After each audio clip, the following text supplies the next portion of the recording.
Bem-vindos ao Boteco APJOR, o boteco da Associação Profissão Jornalista.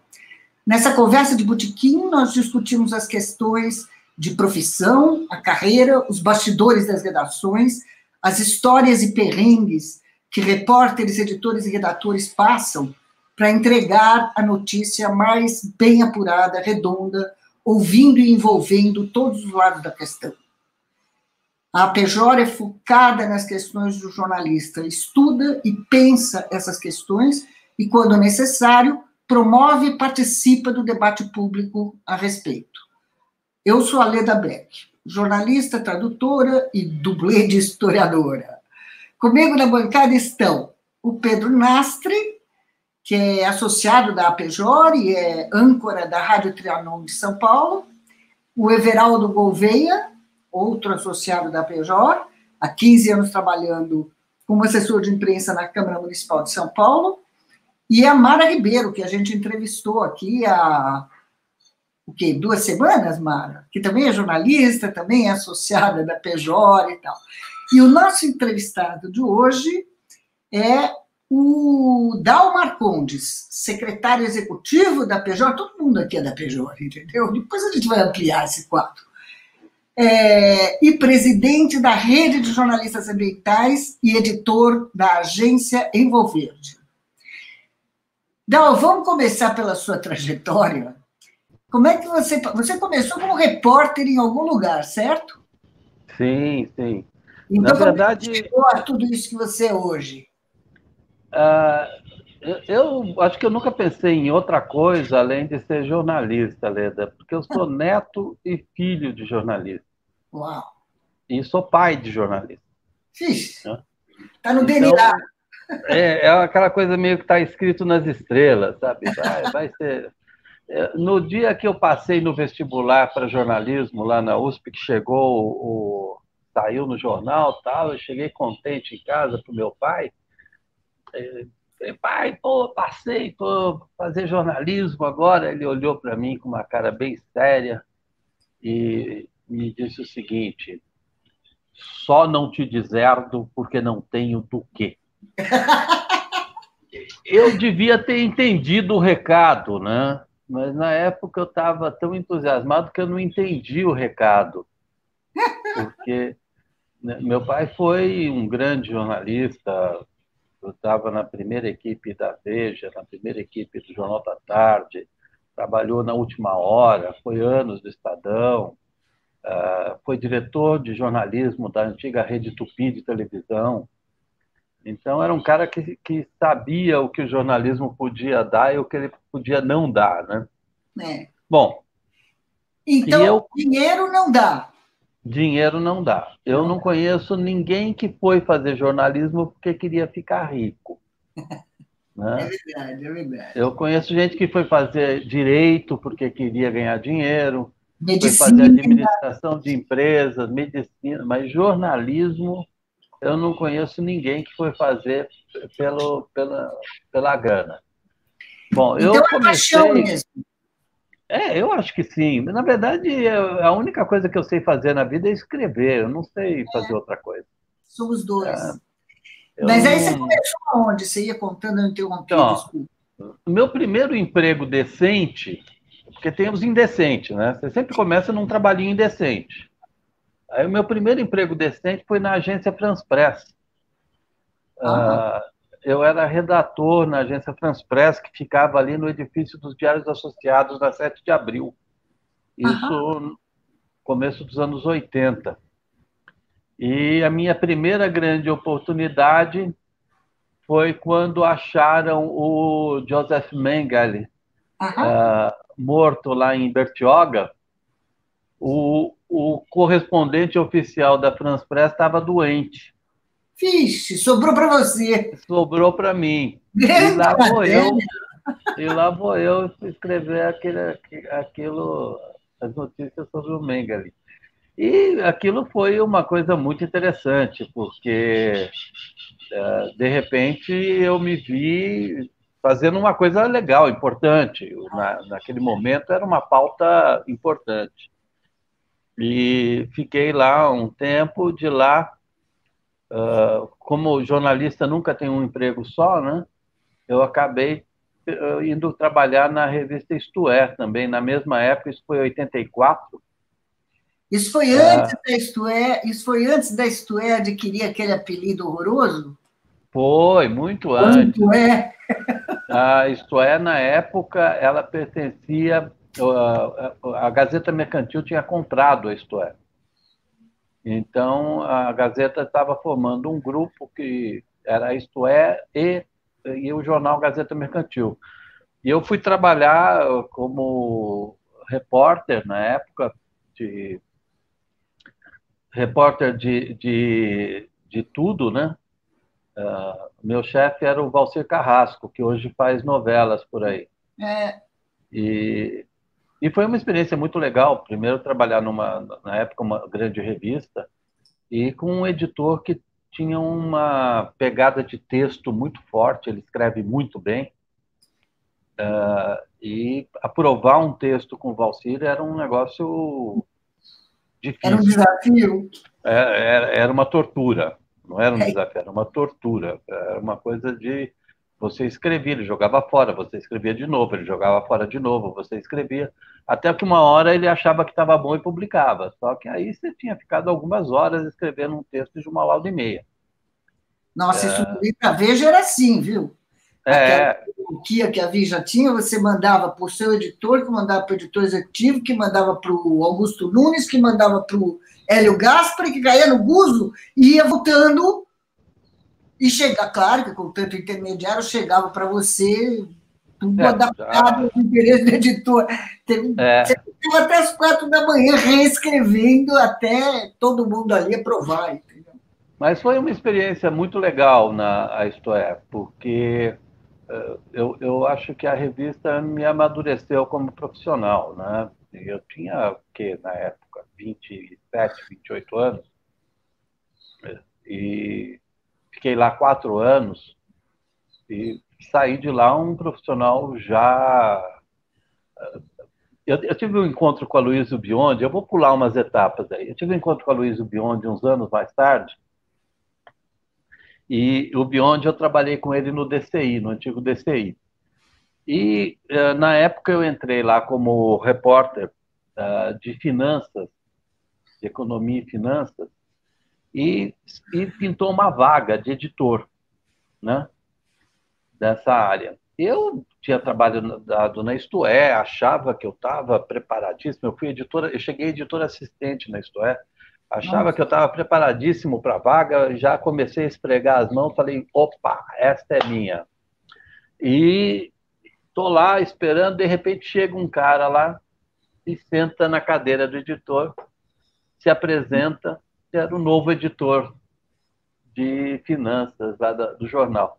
Eu olhei e falei, mas que merda é essa? Né? O que é isso? Estou aqui e tal.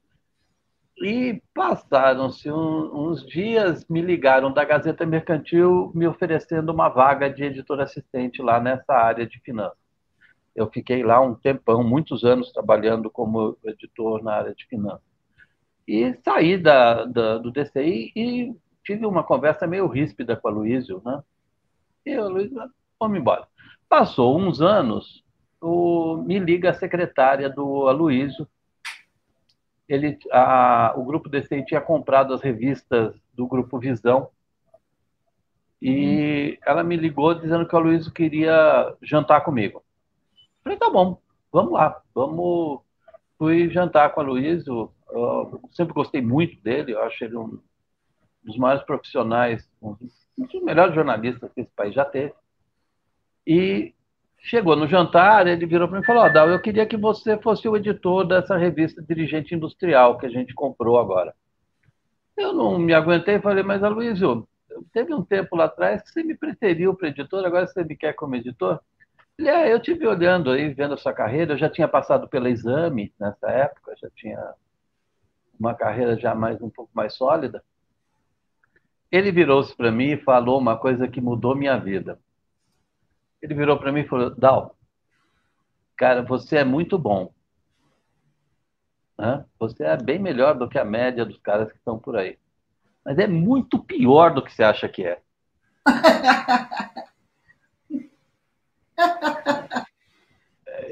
Eu acho que eu demorei uma meia hora para recuperar a voz, né? Aquela coisa assim, manda uns goles de vinho para dentro e tal. Mas essa frase do Aloysio, essa coisa do Aloysio, serviu para me posicionar na vida, sabe? Pô, baixa a bola, tal, você está em qual? Né? Como é que você resolve isso daqui para frente? Eu acho que isso me ajudou a me tornar um profissional melhor. Que legal, você acabou de descrever aí um dos temas aqui desse programa, que é o perrengue. Procura lembrar de algum outro perrengue que você passou na sua vida, porque a gente vai entrar agora com a vinheta do perrengue. A vinheta do perrengue.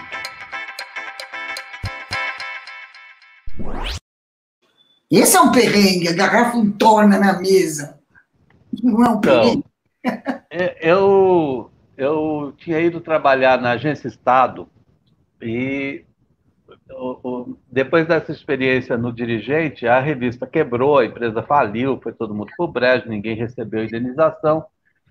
E eu fiquei desempregado em novembro, começo de dezembro. E é um período horroroso para você ficar desempregado, né? Você vai bater na porta das redações em dezembro para... Novembro, dezembro de que ano? Isso foi 91. Período horroroso para ficar desempregado. Puta. Aí me ligou o Celso Bacargi, que também é associado da Pjor. Ele falou, Dal, tem uma vaga aqui na Agência Estado. Você quer vir conversar? Eu falei, quero. Aí fui lá. Aí eu percebi o que o Celso estava fazendo. Ele era editor de um projeto, de um negócio chamado Newspaper, que era feito das 11 da noite às 6 da manhã. Ah, meu Deus! E ele tinha conseguido uma promoção para sair desse horário, mas a condição era que ele tinha que arranjar alguém para ficar no horário. Precisava arrumar um Cristo. Precisava. E aí ele aproveitou que eu estava desempregado e me enfiou lá. Aí estou eu lá, depois de um tempo, uns meses, trabalhando e tal, e me liga uma colega que trabalhava na Rádio Escuta e diz, está pegando fogo. Eu falei, o que está pegando fogo? A sala da Rádio Escuta está pegando fogo. Eu falei, puta, como assim está pegando fogo? Eu liguei na segurança, na portaria lá, e falei, tem um problema aqui, está pegando fogo. Quem é o responsável pelo prédio a essa hora? Aí eu ouço, muito compenetrado pelo telefone, não é o senhor? Meu Deus! Eu era o único editor que estava no prédio às 3, 4 horas da manhã, naquele prédio do Estadão, lá na Marginal Tietê, e de repente eu descobri que eu era o responsável pelo Estadão. Você sabia onde estava o extintor, não? Eu não sabia nem onde é que estava o banheiro. Eu estava... Mas deu tudo certo, conseguimos acabar com o fogo e tal. No cuspe? Como é que acabou com o cuspe? Não, vieram lá os seguranças com o extintor. Com o extintor e acabaram com o incêndio. Mas eu descobri naquele dia que eu era responsável pelo patrimônio dos mesquitas. Você sabe qual era o apelido desse prédio da Marginal? Você recebeu promoção por isso ou não? Nem promoção, nem promocinho. Eu não recebi nada por isso. Devia ter um adicional patrimonial, né? Por insalubridade, né? Mas era uma turma muito legal que trabalhava lá de madrugada. A Mônica Paula, que também está aqui na Pjor, trabalhava comigo na época. A gente se divertia muito. Imagina, só tínhamos nós naquele prédio enorme. Ela também virava a madrugada com você? Também. Tanto que quando eu saí da madrugada, que eu consegui dar o fora da madrugada, ela ficou como editora. Ela assumiu o meu lugar e continuou de madrugada. Ela foi convidada para vir aqui te entrevistar, mas ela não pôde vir. A Moniquinha tem altas histórias. Ela Ela tem já altas pegando o histórias. tempo, essa senhora. Ah, mas foi um período muito legal.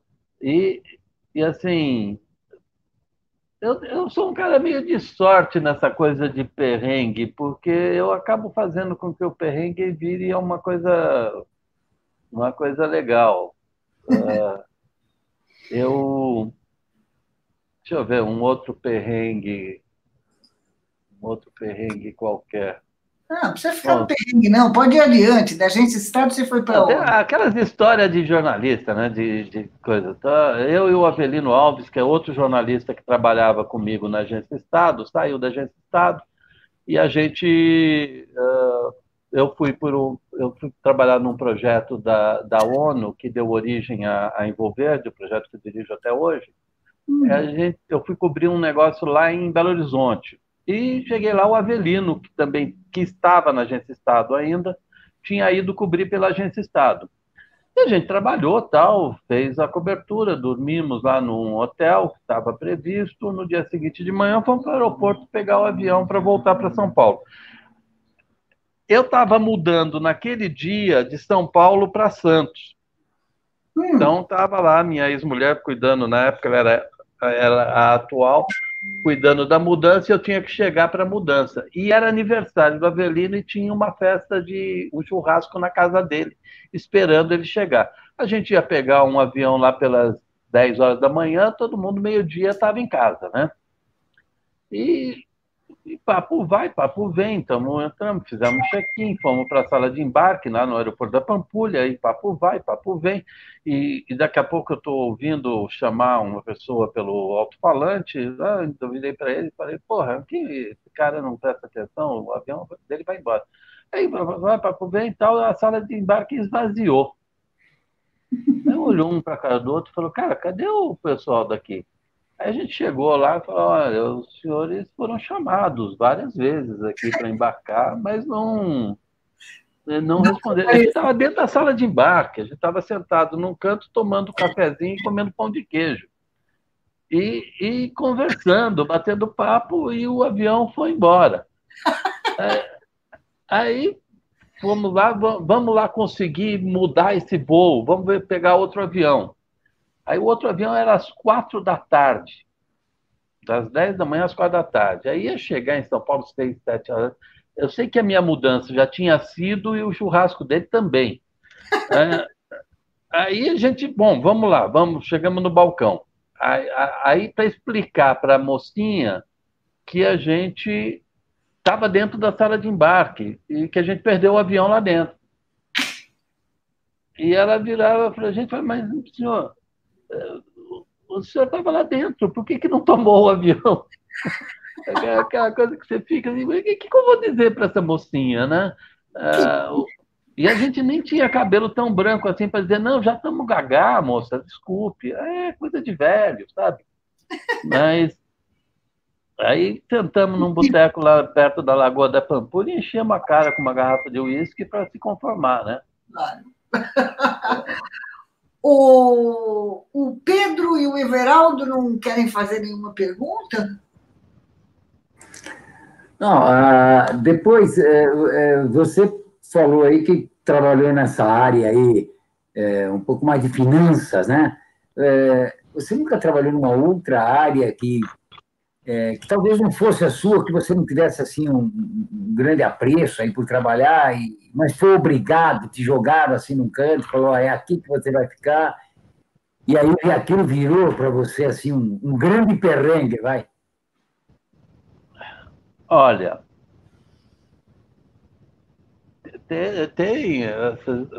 no dia que eu cheguei na Isto É, viraram para mim e falaram, bom, você senta ali e tal, que vai ser, o que você vai fazer, né? O que eu vou fazer aqui? Aí pegaram, me deram um caderno de telefone com os telefones de todos os cinemas de São Paulo. E bom, e o que eu faço com isso? Você liga para cinema por cinema para saber qual é a programação e o horário, para fazer aquele quadradinho de cine tal, cine Olido, está passando isso nos horários tais, cine não sei das quantas, está passando não sei o que nos horários tais. E eu sentei lá e comecei, né? E comecei a fazer isso. Aí, quando perceberam que eu fazia meio rápido, me deram os teatros. Aí começaram, me deram as galerias. Meu Deus! Porra, mas que merda, meu. Eu saio da cobertura do Mengele para fazer esses quadradinhos de programação, porque a História tinha lançado naqueles dias um caderno chamado Sampa, isto é, São Paulo, que chamava-se Sampa, mas aí o Caetano Veloso ganhou um processo contra a revista proibindo o uso da palavra Sampa. Ele registrou Sampa, por causa da música. Que coisa horrorosa, não? Ele registrou a gíria Sampa. Né? E tô eu lá fazendo aquilo foi um negócio que me encheu muito o saco. Mas aí eu olhei para o lado, tinha um senhorzinho, bem mais velho, na faixa de quase 70 anos, da idade que eu estou hoje, sentado lá falando. E a minha memória é uma bosta, eu estou tentando lembrar o nome do cara. Ele era uma liderança importante do Partido Comunista. Era o... Ai, gente, não vou lembrar o nome dele. Mas era um cara muito legal, era um puta cara. E ele sentadinho lá. Eu perguntei, o que você está fazendo? Ele virou para mim e falou, na época que eu estava fazendo cinema, ele fazia de teatro. Eu falei, estou fazendo o mesmo que você, só com os teatros. Aí eu falei, esse cara, com essa idade, pode fazer isso, eu também posso. Né? Mas a coisa foi embora, eu virei repórter mesmo, saí fazendo reportagem. E o diretor de redação era o Milton Coelho da Graça. E o Milton, um dia, recebe um telefonema de um maestro, um cara que era diretor lá do Maxud Plaza, porque eu tinha ido fazer uma matéria sobre a boate do Maxud. O Sampa era uma revistinha de variedades, né? Era tipo a Vejinha.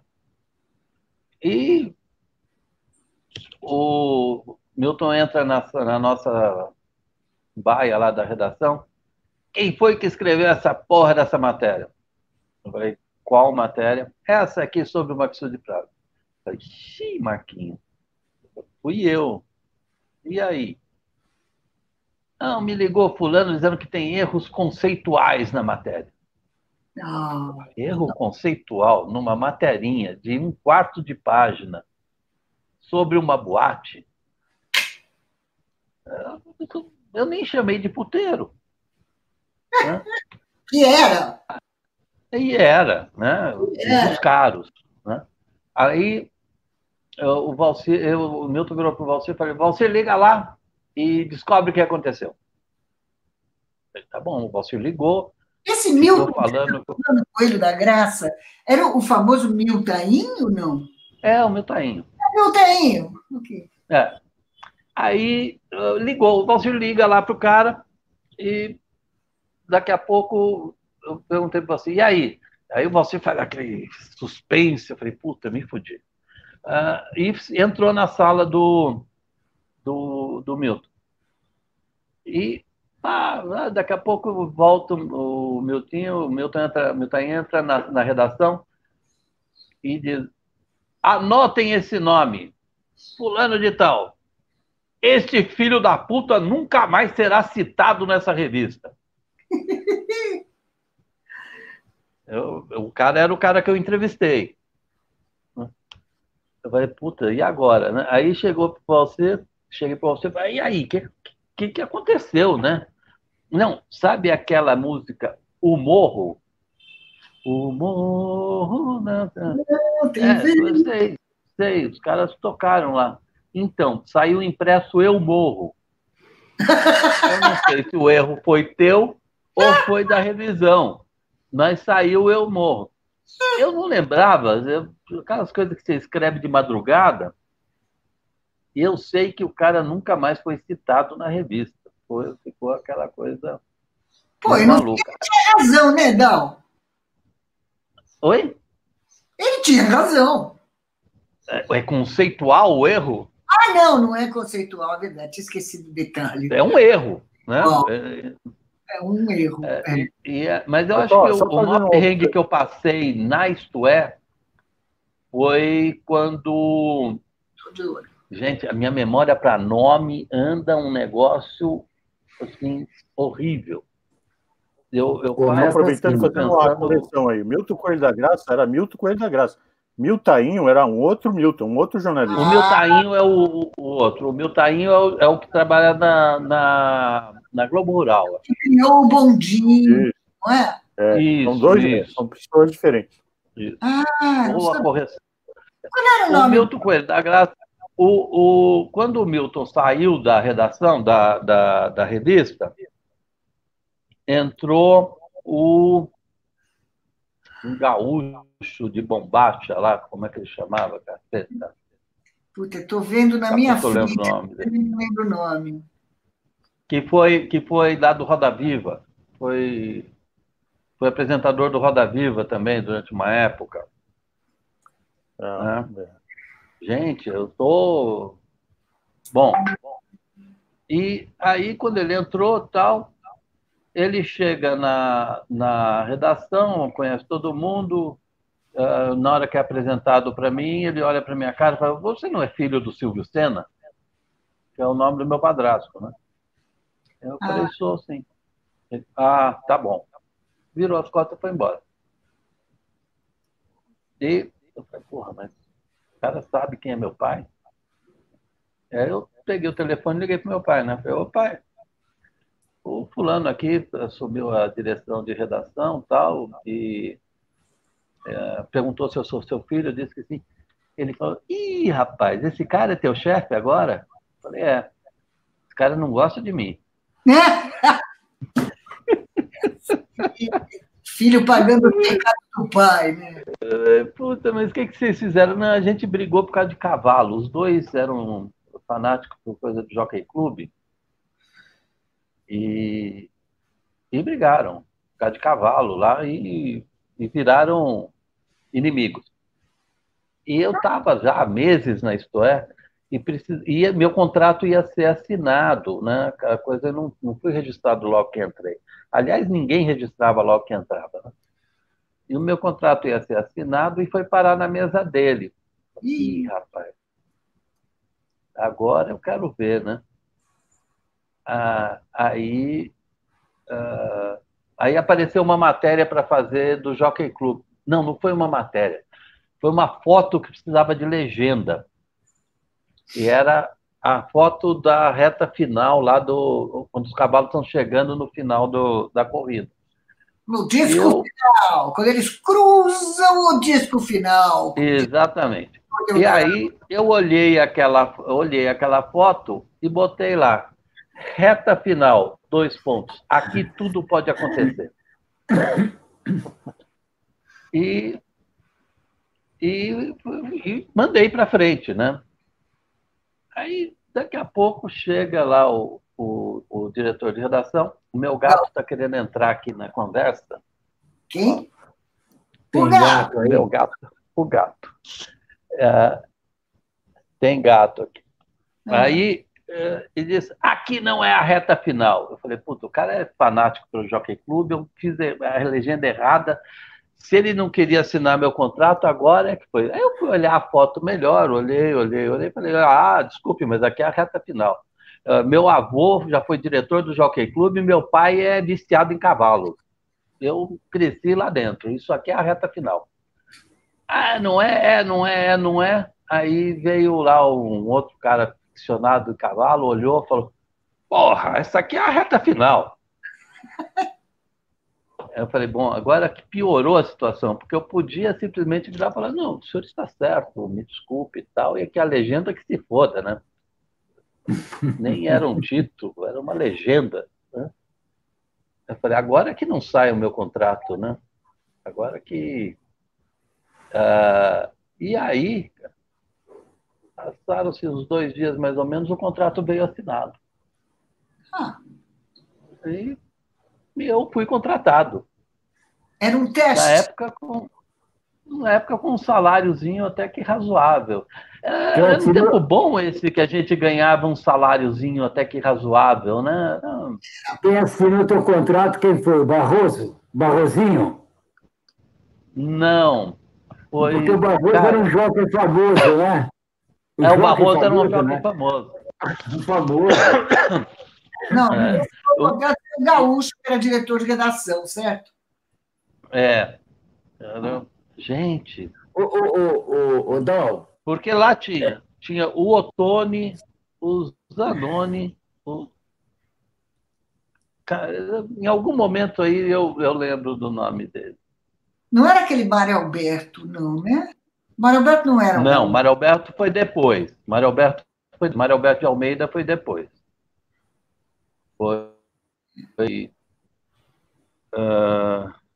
O Everaldo queria fazer uma observação ou uma pergunta, Everaldo? Não, Deixa eu ver aqui. Eu estou colocando aqui os apresentadores do Roda Viva. Estou tentando lembrar o nome dele. Eu sei quem que é. Ele sai tem um filho jornalista também. Roda Viva. Essa pessoa que o Dal está falando, mas eu não estou lembrando agora também. Está começando a me falhar. Gente, não, você mencionou ele aqui nas fotinhas? Que coisa. Lista de entrevistados. Que coisa. Esquece um pouco. Eu sei que esse gaúcho de bomba. Aqui! Achei. Vamos ver aqui a foto. Gente, eu não sei como é que eu era jornalista antes do Google. Era um negócio assim. Maluco. Impressionante. 30 anos atrás, 20 anos atrás, eu sabia de cor uns 20 números de família, fonte, etc. Hoje em dia, para lembrar do meu, é um sufoco. Âncoras do Roda Viva. Vou acelerar aqui, Dal, porque já tem... Jorge Skosteg. O Scott! O Scott! Jorge Skosteg. Eu estava tentando lembrar esse nome, era a mesma pessoa. Depois eu me dava bem com o Jorge. Eu acho que eu estou sem retorno. Alguém fala alguma coisa aí? Eu falei. Eu estou sem retorno. Me dá um segundo, só que eu vou reativar meu retorno. Ué? Ele saiu para voltar, é isso? Saiu para voltar com o áudio completo. Nós já estamos com 33 minutos. Estou de volta. Estou de volta. Essa história foi com o Jorge Skosteg. O Scott. O Scott. Né? Depois eu passei a me dar bem com o Scott. A nossa relação foi bem tranquila. Né? E ele chegou para mim e falou: eu e o teu pai não nos damos bem, mas eu gostei do teu texto. Que legal. Então, é a cara dele. Agora, já estamos aqui com meia hora de programa, precisa ir adiante. Eu vou lembrar que, no começo, você mencionou que o Aloysio Biondi, que foi um personagem importante na sua carreira, né? Foi uma pena você lembrar disso antes de a gente entrar com a vinheta dos ancestrais. Cadê?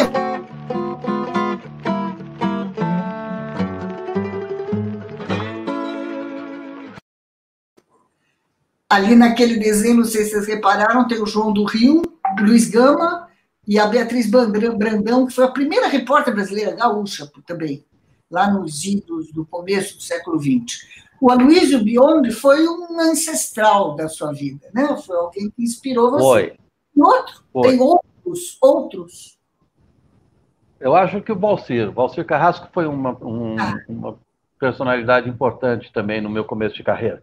Eu costumo dizer o seguinte, Leda, que eu tenho 2 caras que foram fundamentais. O Valcir me ensinou a escrever, né? Ele me ajudou a lapidar o texto, a escolher melhor as palavras, a construir melhor aquilo que eu quero dizer. E o Aloysio me ensinou o que escrever. Né? o Aloysio me ensinou a buscar na pauta, na notícia, aquilo que realmente é importante, aquilo que interessa para o público, aquilo que o público precisa saber.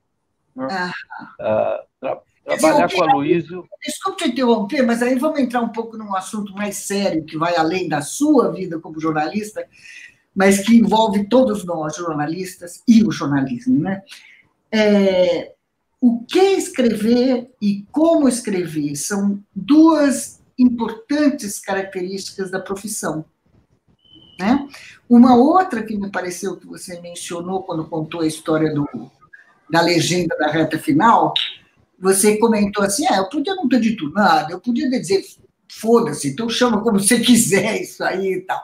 Outra característica importante da profissão é que você vai lá e diz, não, é a reta final. Se você quiser mudar, você muda, eu não assino, entendeu? Então, o que você acha que define hoje, eu acabei de ler o seu artigo a respeito, com todas as mudanças que a gente teve na sociedade, nos meios de comunicação que hoje envolvem internet, web, blog, o diabo, podcast, o diabo. Como é que você define hoje o jornalista profissional? Não o autodeclaratório, mas... Não, o cara que fez da notícia a sua vida, né? O cara que está atrás do interesse público da notícia, da informação. Eu acho que o jornalista profissional é aquele que dedica a apuração, a cobertura e ao interesse público o melhor do seu talento, né?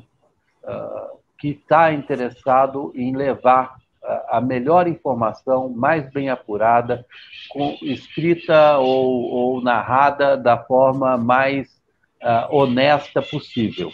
Né? Claro. Tem uma coisa, Leda, as pessoas falam muito sobre a verdade. Né? O jornalista é um discípulo da verdade. Desculpe, a verdade é uma coisa para padres, pastores, rabinos, para sacerdotes. O jornalista é um discípulo do fato. Né? Exatamente. O fato é o que interessa. Porque a verdade é apenas um ponto de vista. E um ponto de vista é a vista a partir de um ponto. Né? Depende do teu ângulo. Do ângulo que você está olhando. O fato não, o fato é o fato. Né? Ou senão você tem aquela versão soviética, né, que tinha... O russo tem duas palavras para verdade. Né? Tem izvestia, que isso aqui é uma tela izvestia. Né? E Pravda... Aliás, izvestia é o nome de um dos jornais do partido, né? É a verdade sacerdotal, né? Então, eu acho que... Ele está mais ligado, o verdadeiro jornalista ele está mais ligado na izvestia do que... Na Pravda. É isso? Eu acho que o verdadeiro jornalista está mais ligado no interesse público. Melhor ainda. Ele está ligado àquilo que o público precisa saber, aquilo que é do interesse da sociedade, e isso não quer dizer que tenha que ser um jornalismo rançoso, feio. Ele pode ser extremamente alegre, feliz, desde que ele esteja, de fato, ligado ao que interessa ao público dele, e com honestidade na abordagem e na narrativa dos fatos. Eu posso fazer uma matéria sobre o desfile de carnaval. Uma matéria super feliz sobre o desfile de carnaval. E posso fazer uma matéria sobre um cortejo fúnebre. As duas coisas são do interesse da sociedade, se forem do interesse da sociedade, e que podem ser narradas de uma forma sóbria de um lado e de uma forma muito alegre do outro. Agora, a pergunta... Eu queria fazer uma pergunta. Everaldo, por favor. Não, eu queria trazer um pouquinho para a atualidade aí. já que nós estamos na metade do programa, não sei se vai dar tempo de perguntar antes, então vou fazer agora. Você hoje está envolvido com o jornalismo ambiental, né? Não é hoje, já faz um bom tempo aí. E como é que é se cobrir, né, atuar no jornalismo ambiental num governo que estimula, incentiva, não tem nenhuma preocupação com a proteção do meio ambiente do país, muito pelo contrário. Isso assim, acaba te dando muita oportunidade de fazer matérias, mas ao mesmo tempo é frustrante. Relata um pouco essa experiência aí de jornalismo ambiental, que é uma coisa que ganhou relevância, e fazer, né, exercer esse ofício com esse governo, né, o governo federal aí, que é um negacionista da destruição do meio ambiente. E aí, pelo contrário, até estimula, né?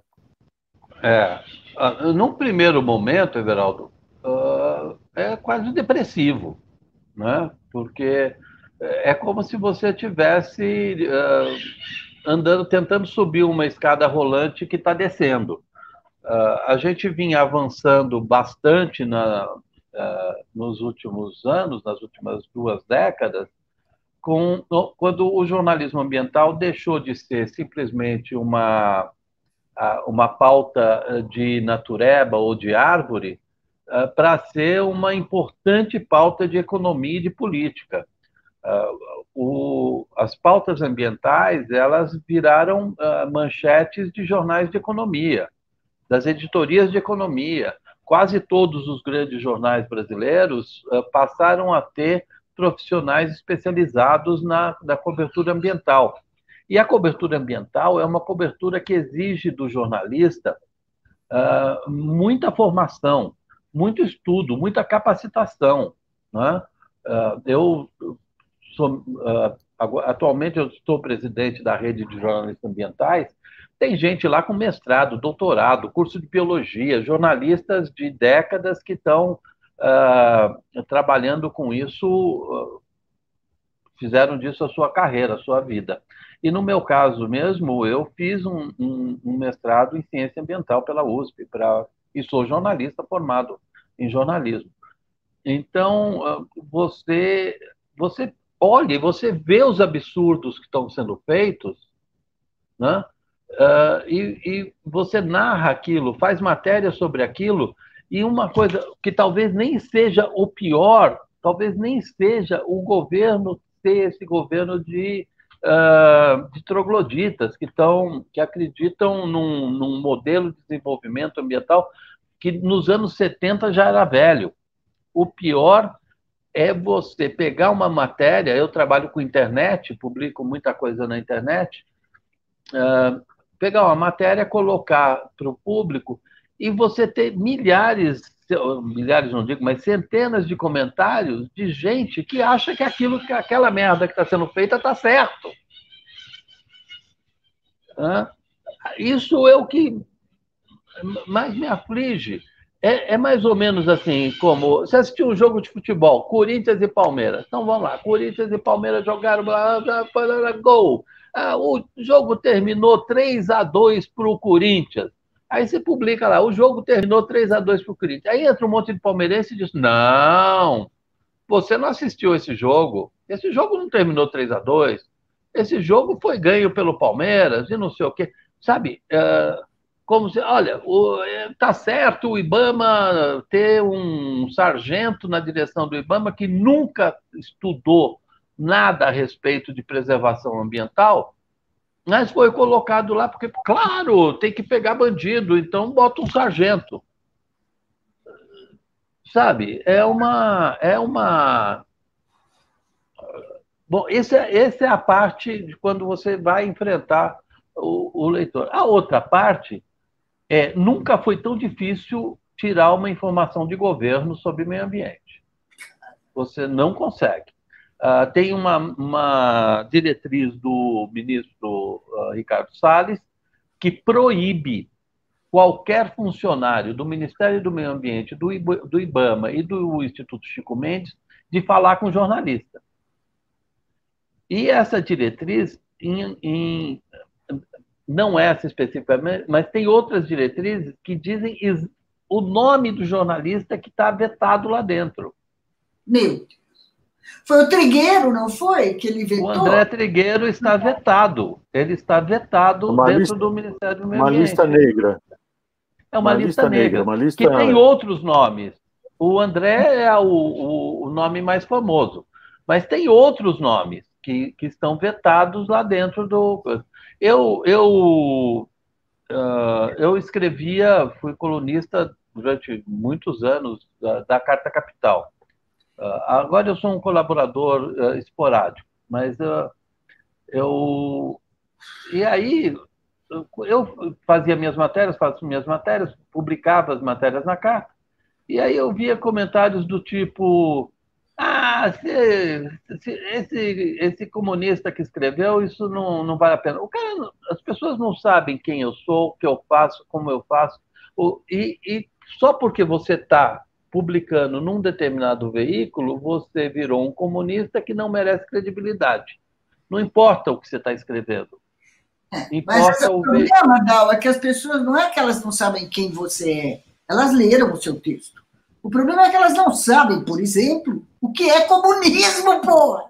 Bom, também tem essa. Também tem essa. Eu costumava brincar, né? Quando a Andy me deu o título de jornalista amigo da infância, que você leu no meu microcurrículo no começo,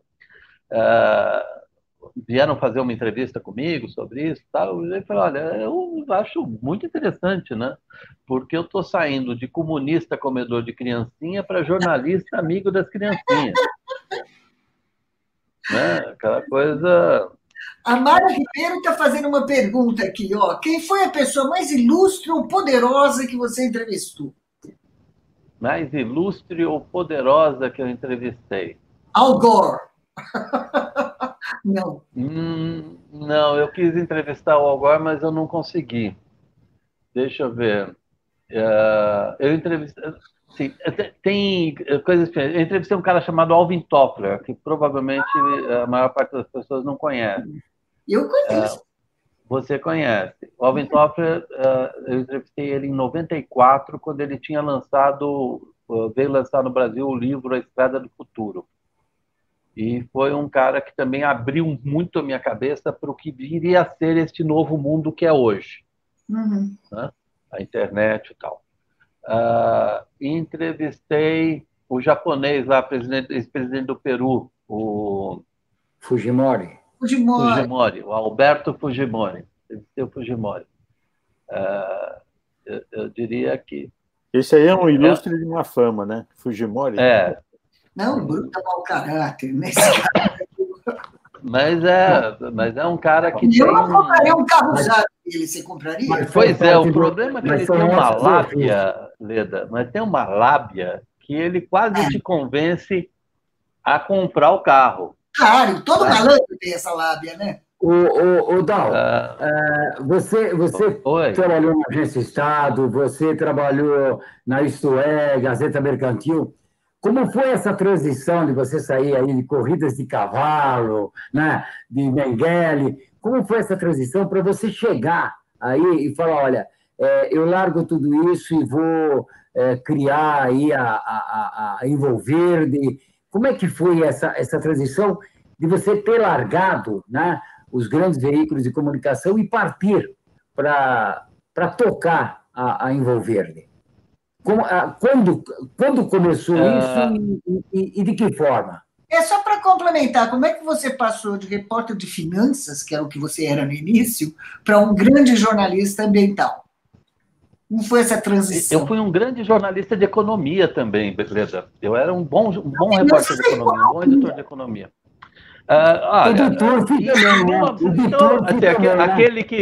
Aquele que vai lá para o começo da história. Em 1974, eu tinha que servir o exército. E eu olhei aquilo e falei: gente, eu não vou servir o exército, mas por dinheiro nenhum do mundo. Em 1974.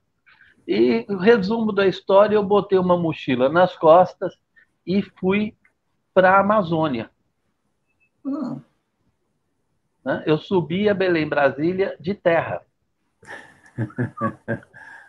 E eu me apaixonei pela Amazônia. eu nunca tinha nem pensado na Amazônia. Eu fui para a rodoviária, falei, eu preciso sair daqui e antes que esses caras me peguem, porque eu tinha um agravante. Meu avô era militar e achava que isso ia ajudar o meu caráter. Oh, meu Deus! Então, eu precisava defender o meu caráter. Certo. Eu peguei e me mandei. E cheguei na rodoviária, eu tomei um ônibus para Brasília, cheguei em Brasília, tomei outro para Belém. E fiquei um tempo, fiquei quase um ano viajando entre Belém e Salvador, conhecendo o norte e nordeste do Brasil. Voltei, fui para Argentina, voltei, tal, termina. Aí fui fazer jornalismo, tal. Mas eu sempre olhei para a área ambiental como uma área muito, muito interessante, muito rica. E em 86, eu fui fazer uma cobertura em Porto Velho. Era eleição, né, a primeira eleição para governador, depois da ditadura, ainda durante a ditadura, né? E cheguei lá e descobri. E comecei a conversar com gente, peguei um barco de Porto Velho para Manaus e fui viajando com garimpeiros. E eles me contaram, na época eu trabalhava na Gazeta Mercantil, e eles me contaram a história do mercúrio, da contaminação por mercúrio nos rios da Amazônia. O porquê que contaminava. Porque os bancos só compravam ouro com um determinado nível de pureza e os garimpeiros só conseguiam aquele nível de pureza usando mercúrio. Então, e eu publiquei uma matéria na época falando isso, falando que os responsáveis eram os bancos. Dúvida. Como assim os bancos compravam? Os bancos têm escritórios na Amazônia para comprar ouro de garimpo. Meu Deus do céu, pior do que eu pensava. Até isso? Tem. E você tem garimpo autorizado lá também, viu, Leda? Não é só garimpo ilegal. A gente ouve falar muito dos garimpos ilegais, mas você tem mineração autorizada também. Bom, e aí eu publiquei uma matéria falando que os bancos eram corresponsáveis pela poluição dos rios da Amazônia com mercúrio. Deu um bafafá. Não, posso imaginar. Deu um bafafá. Qual foi a revista? Qual a publicação? Gazeta Mercantil. Imagina. Quem era o diretor de redação na Gazeta Mercantil nessa época? Era o Matias Molina. Mas eu dei, assim, aquela coisa meio PSDBista, né? Dei uma dourada na pílula e o presidente da Febraban ligou para o jornal. Claro. Né? Eu sei que, no final das contas, ficou por isso mesmo. E a matéria estava correta, não tinha nenhum...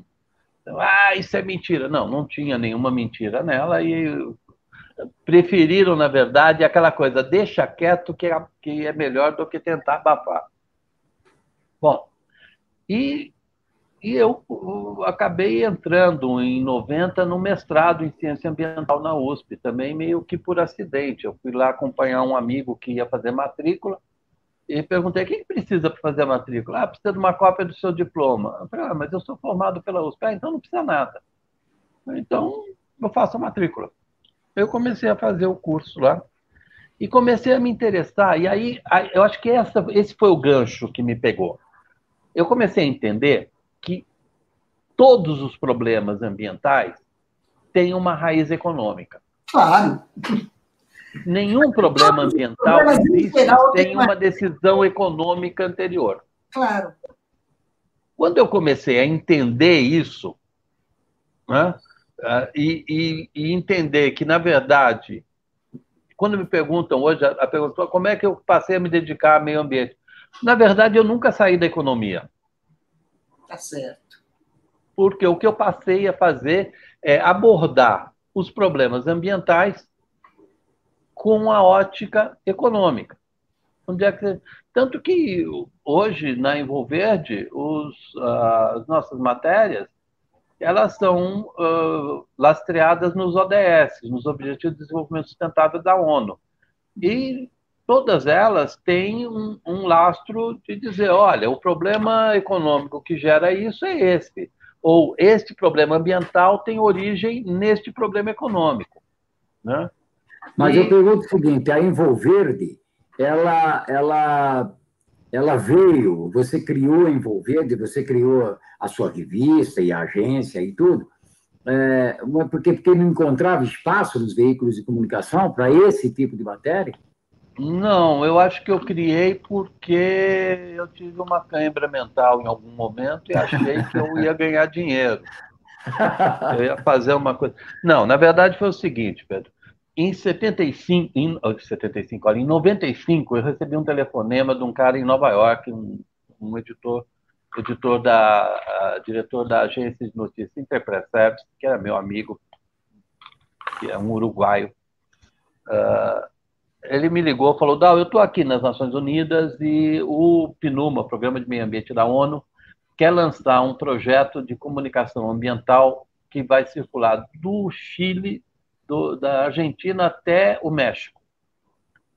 E eles precisam de um editor no Brasil. Eu comecei a abanar o rabinho, né? Opa! E assim, ó, tem eu aqui, ó. E ele virou e falou, olha, a gente estava pensando em você para ser esse editor e tal. Eu falei, olha, tudo bem, eu estou interessado. Né? E eu estava na Agência Estado ainda, né? Estou interessado. Aí, passaram-se, acho que uns 10 dias, ele me liga de novo. E ele já estava em São Paulo. A gente tinha ficado de decidir se eu iria a Nova York ou se alguém viria a São Paulo. Ele já estava em São Paulo com a editora do projeto, a editora uma jornalista chamada Maria Amparo Lasso, que tinha sido uma editora da Newsweek e que tinha assumido esse projeto pelo PNUMA. Ele e uma diagramadora de um jornal mexicano que ganhou vários prêmios e tal. E me ligaram e falaram, a gente está aqui em São Paulo, queremos conversar. Tudo bem. A mulher chegou com um monte de disquete, uns disquetões, não sei se vocês lembram que tinha uns disquetões, tinha uns disquetes, também tinha uns meio gordos. Ela chegou com um monte de disquete, dizendo, a primeira edição está aqui. E era tudo Mac. Eu falei, puta. E agora? Como é que eu vou fazer para abrir esse material para editar? E aí, não, está tudo aqui e tal, a gente precisa do jornal pronto em 2 dias. Impresso? Não, a gente entregava o fotolito para os jornais. Então, na época, os parceiros eram o Correio Brasiliense, o Estado de Minas, o Jornal do Brasil, que ainda circulava na época. Esses foram os 3 jornais iniciais. Depois nós chegamos a mais de 20 jornais, mas esses foram os 3 iniciais. E o Diário do Grande ABC. E aí, a minha ex-mulher, que na época ainda era minha mulher, é Mac-maníaca. Ela trabalha com Mac, sempre trabalhou com Mac desde o início. Ela liga para uma amiga dela e consegue pegar os computadores emprestados. A gente tira o carro da garagem e faz uma redação. Né? E transforma a garagem numa redação, ali na casa que eu morava, na Vila Madalena, onde a Envolverde funcionou por mais de 20 anos. E em 2 dias, nós fizemos a edição brasileira do jornal e pegamos um avião para fazer o lançamento em Brasília. Mandolina. E isso foi em 95. E a partir daí passamos a fazer o jornal mensalmente, mas era um freela. Né?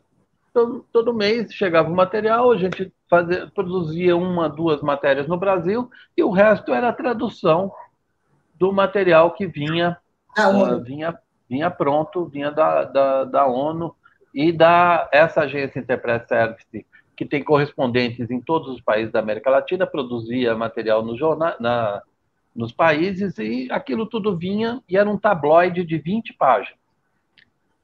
Eu fiquei mais um tempinho na Agência Estado, e na Agência Estado eu tive uma outra experiência, Pedro, que foi muito legal.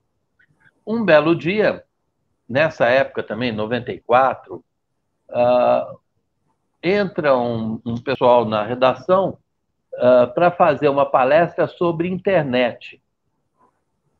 93, eu acho que foi isso. Estava gatinhando. Estava se arrastando ainda nem tinha posto o joelho no chão. Eu ouvi aquilo, tal, ninguém queria saber. Ninguém queria saber. Eu falei, eu estou interessado. E aí eu fiz parte de um grupo de 3 pessoas, um físico, uma menina que era marqueteira, que era da área de publicidade, e eu, que era da redação, para estudar a internet. Né? Para ir saber. E a gente dividiu o mundo, assim, tipo meio Pink Cérebro, sabe? Vamos ganhar, vamos conquistar o mundo. E eu acabei viajando acho que eu viajei por uns 30 países para saber o que estavam fazendo com a internet. E a gente conseguiu trazer o Nicolas Negroponte, do MIT, para fazer uma palestra no Estadão sobre o potencial da internet. E, cara, eu me apaixonei pela internet na época. Falei, isso aqui vai dar samba, isso aqui vai funcionar. Quando eu comecei a fazer esse jornal para a ONU, eu comecei a imaginar como é que eu casava as coisas, como é que eu caso a internet com essa história de meio ambiente. E eu sempre fui apaixonado por agência de notícias. Apesar de eu ter trabalhado muito tempo em jornal e revista, desde a France Press, eu fui chefe de redação do Dinheiro Vivo também, da agência Dinheiro Vivo. Desde a France Press, eu sempre tive um tesão especial por agência de notícias. Acho que a agência de notícias é um negócio que tem um papel fundamental na democratização da informação. Porque o jornal ele tem uma capacidade de cobertura local, mas ele não te dá uma visão do mundo, do todo. Quem consegue te dar uma visão do todo é a agência de notícias. Então, France Press, AP, UPI, BBC... Mas o jornal compra material da agência. Eu não estou te ouvindo, Leda. Eu não estou te ouvindo. Deixa eu restartar o microfone. Meu Deus, os problemas técnicos, né? Mas estranho, né? Porque a gente estava ouvindo bem ele, eu te ouvi também. Você me ouviu? Esquisito uma ligação dele cai assim. É porque ele está lá na alta floresta, deve ser isso, senão não chega nem. Não, aqui.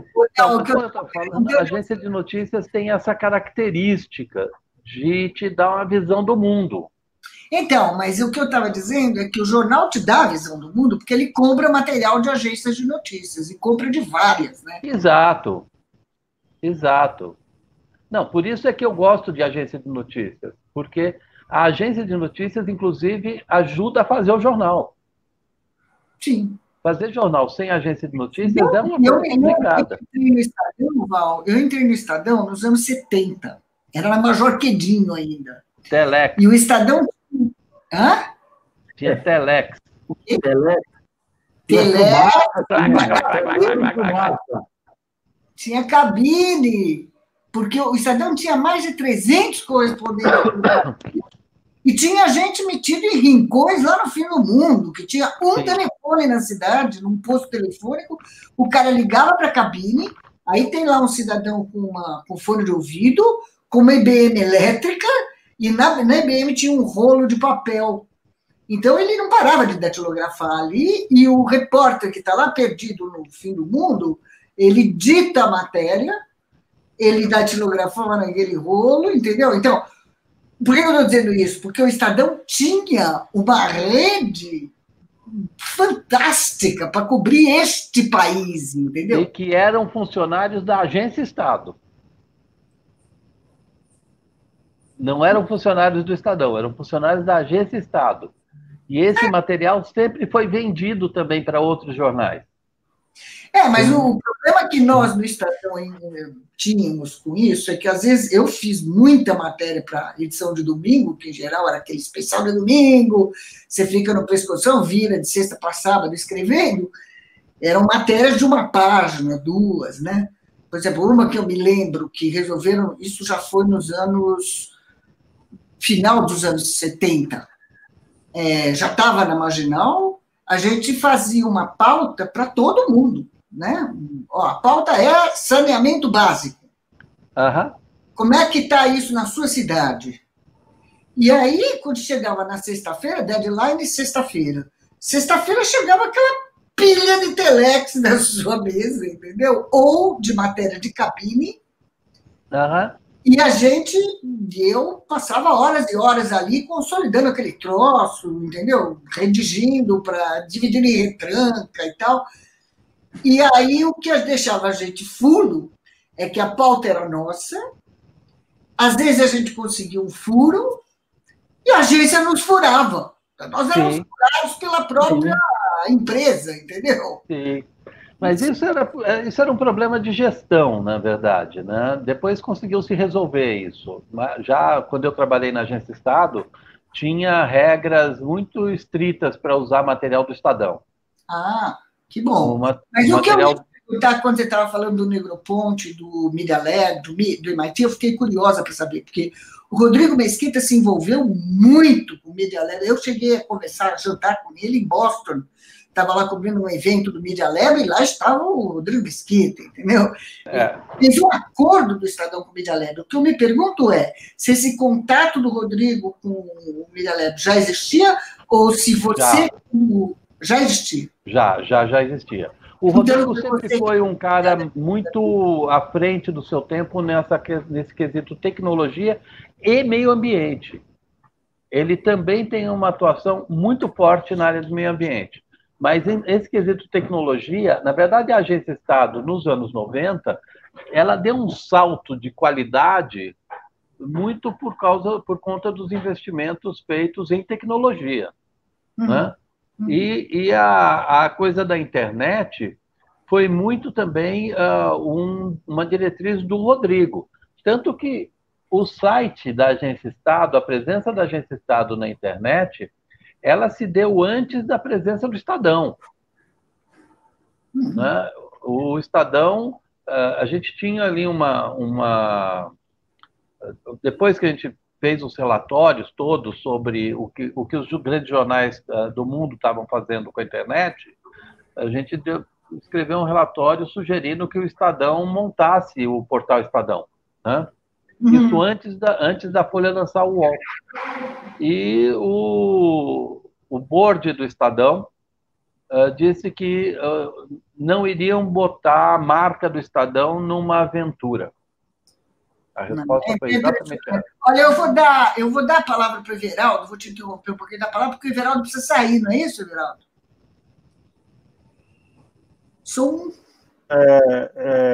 Eu tenho um compromisso, tenho umas outras coisas para fazer aí, mas eu não queria interromper aí o bate-papo de vocês. Estou achando interessante, legal. É uma bela experiência que o Dal está contando, experiência de vida, e espero não poder continuar aqui. Mas bacana, muito obrigado pelo convite para participar. E, sem dúvida, a gente vai estar acompanhando aí, quem sabe participando em outras ocasiões, tá bom? Não relaxa, porque nós vamos chamar você mais vezes. Faremos isso também a bordo de uma garrafa, né, Vel? Essa coisa de ficar fazendo online é um paliativo, não é uma... Com certeza, não faltou isso aí. Então você legal, gente. Abraço para vocês aí, até mais. Um abraço, Everaldo. Valeu, parabéns aí.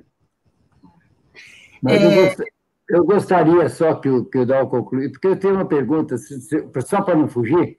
Eu queria saber qual é o nome daquele tabloide lá que vocês faziam aí com os disquetes 3 e 1/4. Não é 3 e 1/4, né? Acho que era de meia, aqueles disquetes mais quadradão, porque tinha uns desse tamanho, eram os menorzinhos. Não, era um disquete pequeno, mas ele era gordo. Eu não me lembro o nome dele. Tá. DAT, tipo DAT, né? Isso. Então, eu queria saber o nome desse jornal, desse tabloide aí que vocês faziam, tá? E aí, você perdeu o coisa, Como é que você entrou depois falou, eu largo tudo e vou me dedicar a envolver? Então, Terra América. Terra América. Legal. Chamava-se Terra América. E eu comecei a fazer o Terra América e essa coisa de eu ter viajado para o mundo todo, tem uns caras lá meio do poder intermediário que começaram a me olhar meio torto lá na agência. Esse cara tal, não sei o quê, porque eu tinha uma espécie de um espírito empreendedor. Honestamente, eu achei que a agência Estado eu ia fazer minha carreira lá dentro. Eu estava gostava de trabalhar lá, mas aquela ciumeira de redação, né? Começou aquela coisa tal. O Rodrigo gostava de mim, então começou a me dar mais atenção, até que um dia o Rodrigo saiu para fazer um sabático. E uma semana depois que ele saiu, eu recebi a notícia de que eu seria desligado. Porque subiu para o lugar dele um daqueles sabujos de que ele se cercava, né? Que é o mau Exatamente. Hábito dos mesquitas, e aí, de sabujos. E aí eu falei, bom, tudo bem e tal, né? Isso foi em 98. E aí fui para casa, sentei lá, avisei a família que o salário tinha sido cortado, eliminado da nossa vida. Reduzido a zero. Reduzido a zero. Eu tinha... e me liga um cara da Gazeta Mercantil, que já tinha ficado sabendo que eu tinha saído, me oferecendo um trabalho. Eu virei e falei, olha, deixa eu dormir e amanhã a gente conversa. Eu abri uma garrafa de uísque e me dediquei com algum empenho em tomar um porre. Ação adequada. Tomei o meu porre, dormi, desmaiei, tal, acordei no dia seguinte com aquela tradicional ressaca. Liguei para esse cara da agência Interpress Service, que tinha trazido o Terra América para mim. Liguei para ele e perguntei, escuta, por que vocês não distribuem a agência de vocês aqui no Brasil? Ele falou, porque a gente não tem quem faça. Não tinha? Não tinha, exatamente, não tinha. Falei, eu quero representar vocês no Brasil, quero distribuir a agência aqui no Brasil. Ele falou, cara, claro! Aí jogou o pacote inteiro no meu colo, né? Você tem que traduzir, você tem que editar, você tem que vender, você tem que se virar. E isso foi o embrião da Envolverde como agência de notícias. A gente começou a trabalhar traduzindo. Mas para dizer que eu não sou tão corajoso assim, Pedro, quando eu estava na agência Estado, apareceu um americano lá, um colombiano-americano, cara que até hoje eu gosto muito dele, chamado Hector. O Hector representava uma agência de releases nos Estados Unidos chamada Business Wire. Famosa. Famosa. E ele chegou lá e ele queria fazer um contrato com a agência Estado para a agência Estado distribuir os releases da Business Wire. E ele ia pagar para a agência Estado distribuir. E esses releases chegavam em inglês. E eu, na época, eu já estava trabalhando como gerente de projetos especiais da agência, que eu saí, na agência eu cheguei a sair da redação e virar um gerente, um executivo de nível médio, né? Gerente de projetos especiais. E eu ali na mesa de reunião, os caras comprando, vendendo e tal, e eu estou vendo uma tradução pingar na mesa, né? Aquela bola da tradução pingar na mesa. O material vem em inglês, a agência Estado publica em português. Quem é que vai fazer? Eu falei, olha, se vocês não se incomodarem, eu me encarrego da tradução por módicos 10 centes a palavra. né? O cara da Agência Estado lá, o vendedor, o gerente, diretor comercial, que eu não vou citar o nome porque é um pulha, ele virou e falou, você se vira com isso. Nomes a cabeça aqui. Você se vira com isso. E o Hector virou para mim e falou, para nós vai ser ótimo, vamos ter um excelente editor cuidando da tradução. Falei, olha, a gente está pagando 10 cents por palavra. Foi perfeito. Voltei para casa, chamei minha ex-mulher, que é jornalista também. Falei, olha, você acabou de ganhar um trabalho. Você vai gerenciar esse serviço de tradução aqui. Vamos arranjar alguns tradutores para trabalhar conosco e vamos pagar 10 centavos por palavra.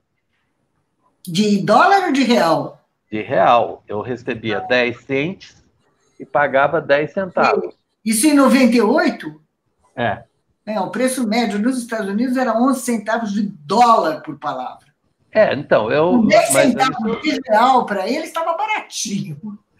Não, mas eu pagava 10 centavos de real. Eles me pagavam 10 cents, 10 centavos de dólar. Ok. Então, eu ganhava minha mais-valia ali. Também eu tinha o editor, a revisão, era uma outra parte do trabalho. Bom, isso me garantiu uma receita básica para construir a Envolverde. Porque isso virou... Eles tinham um fluxo, né? Todo dia tinha release, tinha 3, 4, às vezes 10 releases num dia.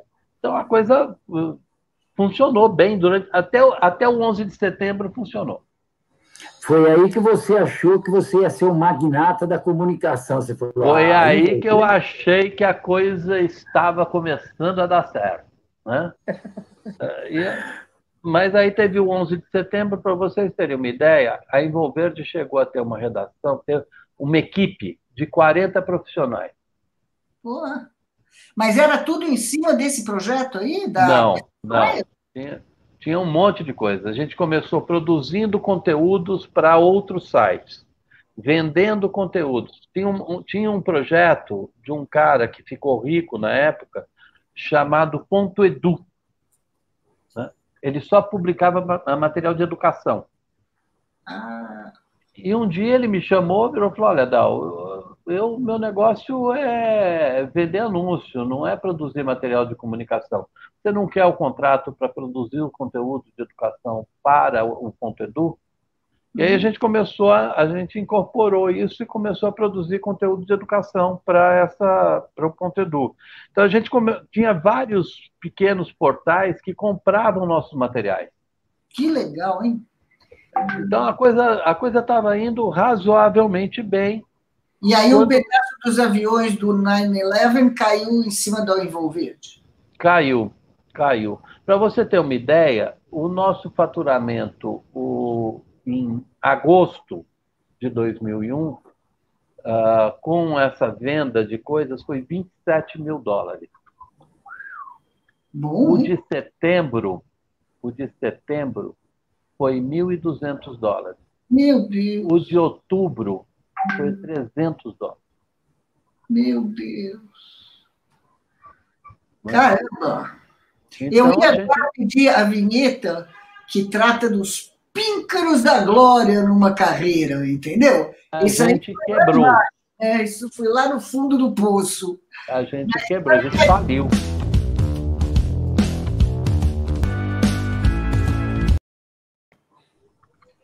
Agora você vai contar da glória.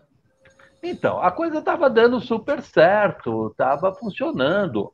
A gente tinha clientes grandes, as Nações Unidas, Sinoma, portais. Nossa, o que tinha de gente que comprava material nosso era um absurdo, Ponto Edu. E tinha a Business Wire. A Business Wire era a vaquinha sagrada, né? Porque o faturamento entrava em dólar. Então, e aí, quando teve o 11 de setembro, o principal escritório, o gerador de dinheiro da Business Wire, ficava no World Trade Center. Fica, no World Trade. Ai, meu Deus. Eles levaram o avião na testa. Nossa! Né? E depois, assim, você pegava a lista de empresas que mandavam release, como eles estavam por ali, o entorno era freguês, né? Eu tinha várias empresas que deixaram de existir, se extinguiram com o atentado do 11 de setembro, né? E aquilo praticamente matou a Envolverde. Mas a Envolverde está aí. O que aconteceu depois que... Bom, aí... Você estava nos Píncaros da Glória em agosto de 2001 e aí você começou a desabar. E como é que levantou? Aí eu não tinha a menor ideia do que fazer, eu resolvi fazer um curso no Sebrae. Um curso de empreendedorismo no Sebrae. Para não fazer nada, pelo menos eu ia lá fazer o curso de empreendedorismo. E sentou-se um cara do meu lado, que em 2002, quando eu fui fazer esse curso, ele queria abrir uma loja de revelação de filme fotográfico. Uma loja de fotografia. Em Eu 2000... olhei para a cara dele e falei, meu, você está viajando. O digital está aí, não sei o que tal. E a gente conversando, conversa vai, conversa vem, e o curso rolando, o curso de uma semana. Aí ele é administrador de empresas formado pela GV. Aí eu virei para ele e falei, cara, você não quer dar uma olhada lá na Envolverde? Aí ele foi lá, passou uma semana fazendo uma auditoria. Abri toda a documentação, abri tudo tal. Aí esse cara virou para mim e falou, cara, eu tenho as famosas 2 notícias para você. Falei, manda. A primeira é que você está falido. Está quebrado. E a segunda? A segunda é que eu acho que esse negócio aqui é interessante. E ele virou meu sócio. Quem é o seu sócio? O Fábio Salama. Ah. Ele acabou se desligando o ano passado, porque o pai dele faleceu e ele foi assumir os negócios do pai. Mas ele até hoje é meu amigo e faz coisas para a gente, para Envolverde.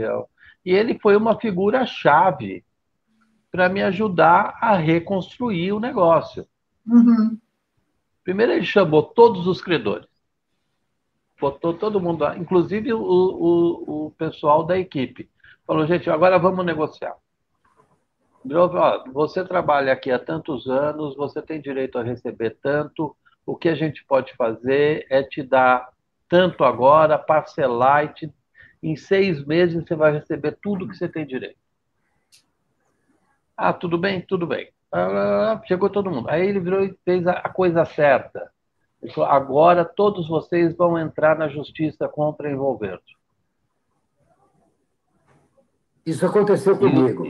E o acordo vai ser feito lá na frente do juiz. Tá certo, tá certo. Reclama uma vez só, não reclama nunca mais. Exatamente. Foi lá na frente do juiz. Aí nós fizemos o acordo e saímos. Vendi carro, trabalhamos pra cacete, mas pagamos todo mundo, Lenda. Tudo. E a partir daí também o Fábio ajudou a gente a entrar num mercado mais de produção de conteúdos para grandes empresas. Então, relatórios de sustentabilidade para empresas, estudos, até, olha, o Walmart era o nosso principal cliente, nós fizemos uma série de 8 publicações para o Walmart, inclusive uma sobre a Amazônia, que se tornou a linha mestra do posicionamento da Amazônia, do Walmart sobre a Amazônia, do Walmart global sobre a Amazônia. Fizemos sobre embalagem, sobre cadeias de valor, sobre biodiversidade. Nossa, foi uma...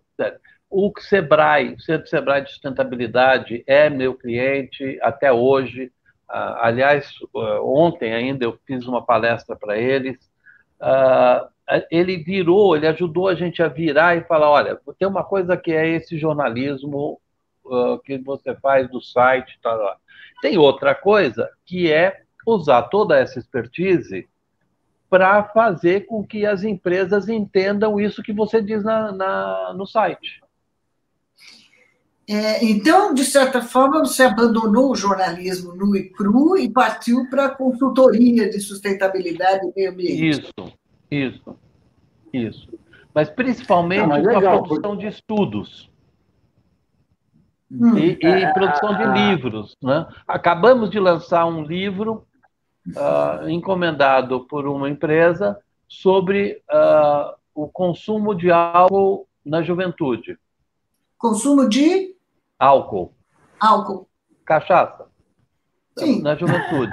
Com pesquisas, com histórico, com levantamentos de universidades, com todos os dados possíveis. Por quê? É isso que eu tenho pregado para as empresas.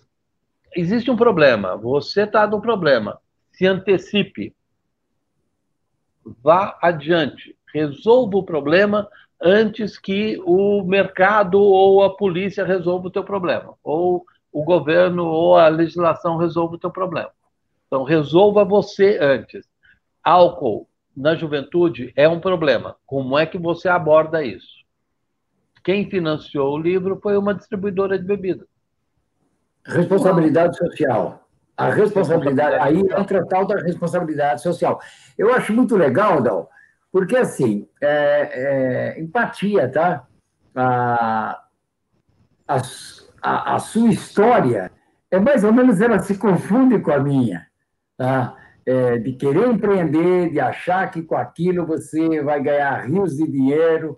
Num momento crucial, você quebra, você tem um mentor que te ajuda, porque naquele momento você não pensa mais, você está largado, tem um mentor que vem aqui e fala, olha, vamos fazer isso, vamos fazer... Uma pessoa de fora que não está com um problema na cabeça e que ajuda e ilumina. Isso, exatamente o que aconteceu contigo, aconteceu comigo, só que de uma forma diferente. Eu não larguei o jornalismo para enveredar para outra área. Eu continuei na área que eu estava, mas imaginando que eu tinha achado o ovo, tinha colocado o ovo em pé e que aquilo era minha independência financeira. E que, no final das contas, acontecem os problemas, os percalços, né? Vêm aí as pedras do caminho e que te derruba e que não tinha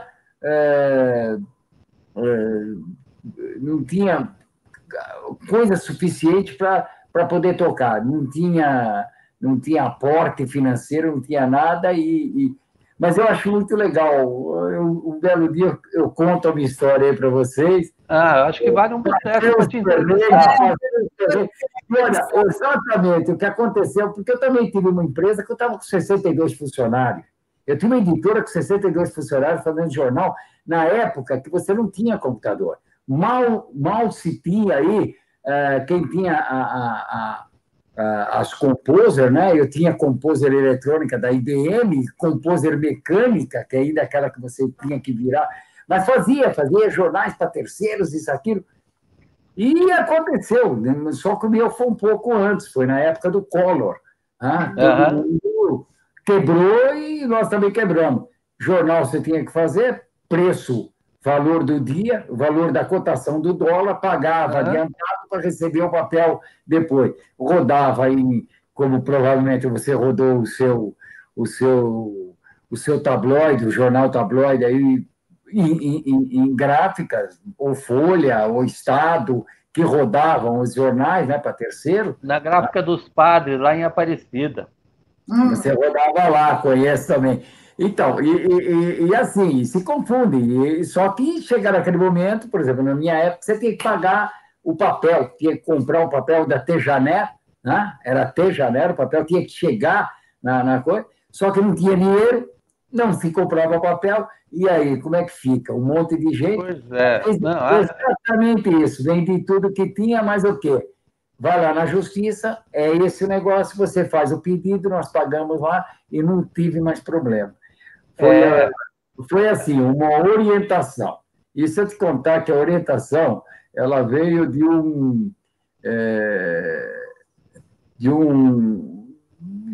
pastor, tá? E de um pastor que era agiota. E olha, é outra história. Um pastor que era agiota, que me emprestou dinheiro. Olha, foi assim, olha, mas graças a Deus, deu tudo certo. Eu tinha um amigo agiota que me emprestou dinheiro também, que achava que os bancos estavam me roubando. Ele cobrava menos que os bancos. Olha, são histórias. Só quem está na área, só quem passou por essa tem para contar. Hoje eu dou muita risada. Na época eu chorava, mas hoje eu dou muita risada de tudo aquilo. Mas uma das coisas legais, você acha que uma das últimas historinhas que eu tenho para contar foi que a Envolver nasceu como uma editora, né? Uma limitada. Então, ela foi fundada o CNPJ era de 96 como uma SC limitada. Aí, em 2007, a gente chegou à conclusão. Já que esta coisa não dá lucro, então vamos montar uma ONG, que aí pelo menos vira uma organização sem fins lucrativos. E aí a gente volta para o caminho da realidade dos fatos. Então, em 2007, a Envolver deixou de ser uma empresa e virou uma ONG. Então, até hoje, nós somos uma ONG, nós somos um instituto. Né? Legal. E é a forma como nós conseguimos nos organizar e continuar trabalhando, continuar produzindo. A gente tem uma média de uma falência a cada 2 anos, mas isso se resolve em algum momento. Isso se resolve. Olha, nós já passamos meia hora esse programa durar uma hora só, e nós já estamos uma hora e a conversa está boa. Mas eu vou chamar a saideira e vou pedir uma conclusão sua aí. Entra a saideira, Fabinho.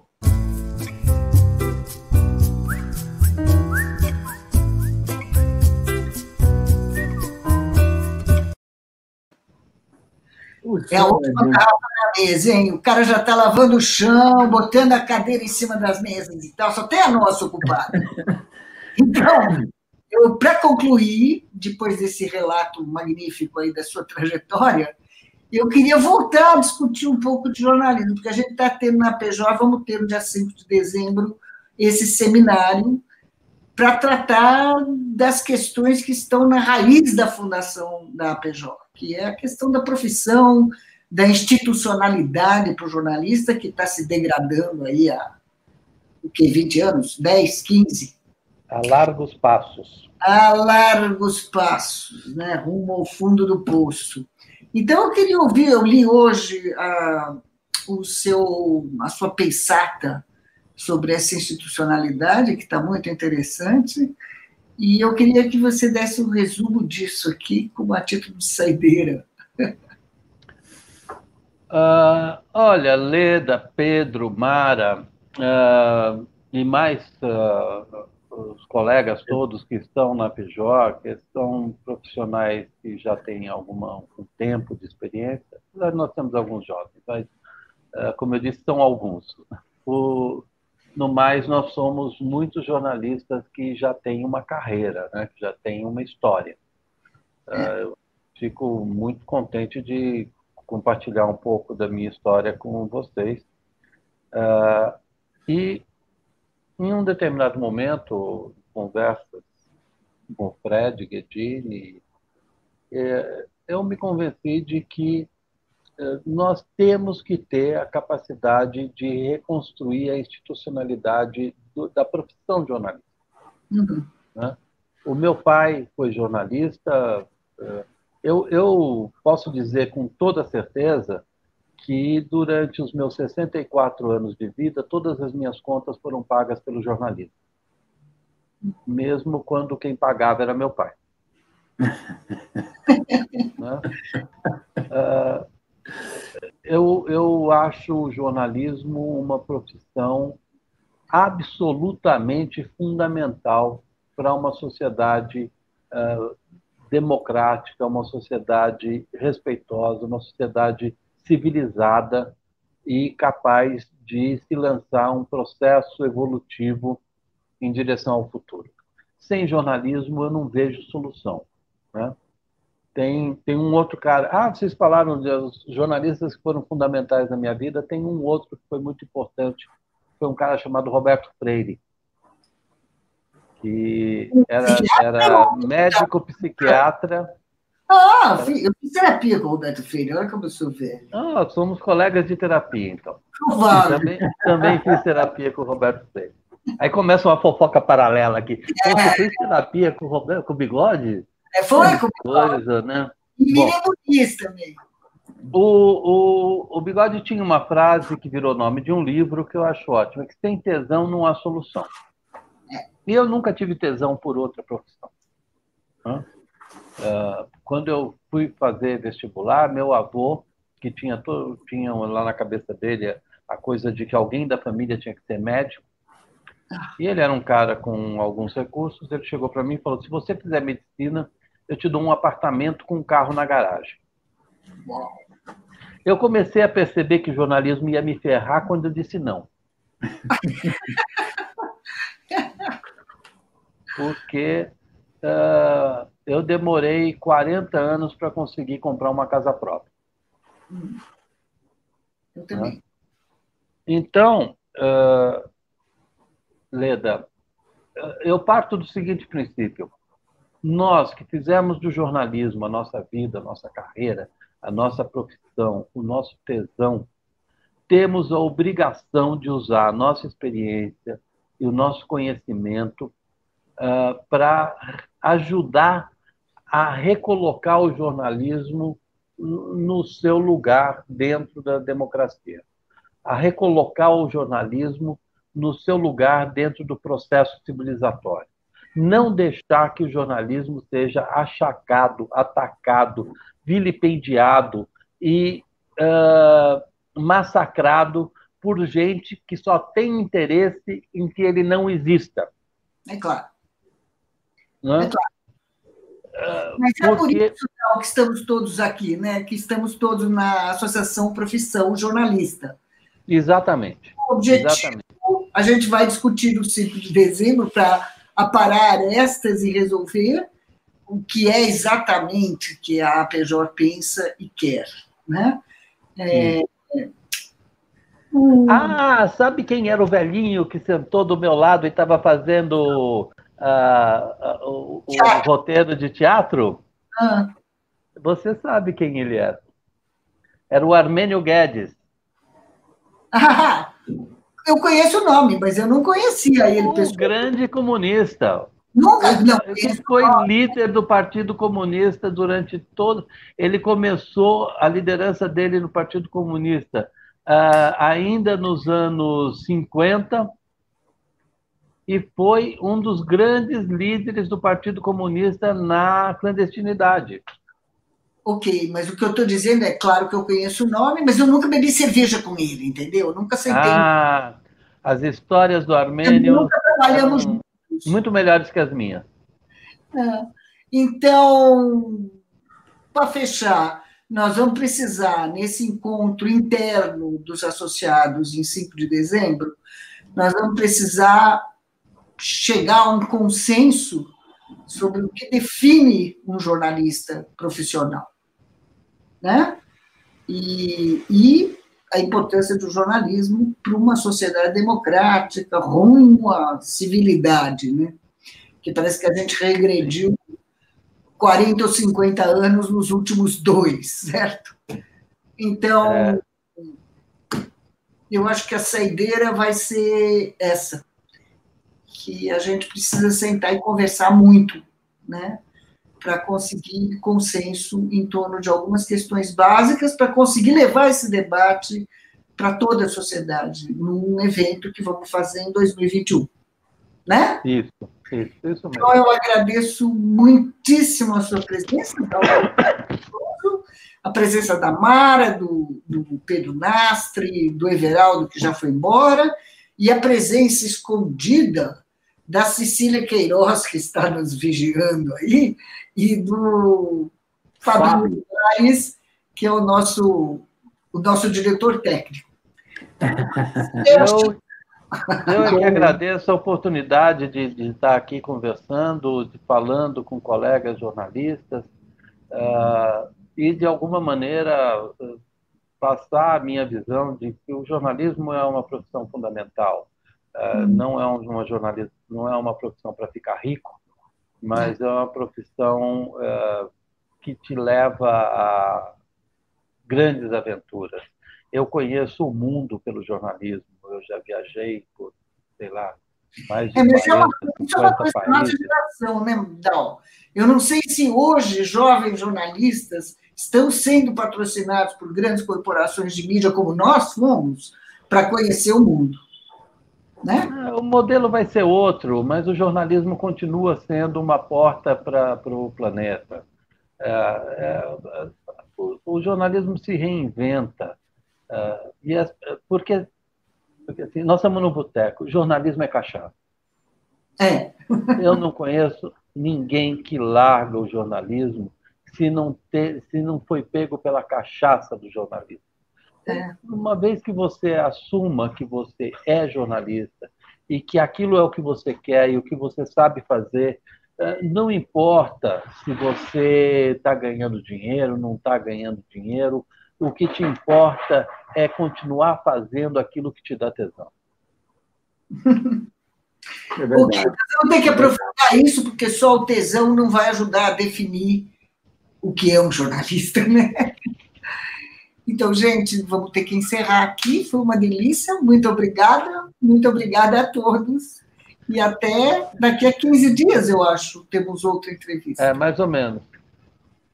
Mais ou menos 15 dias.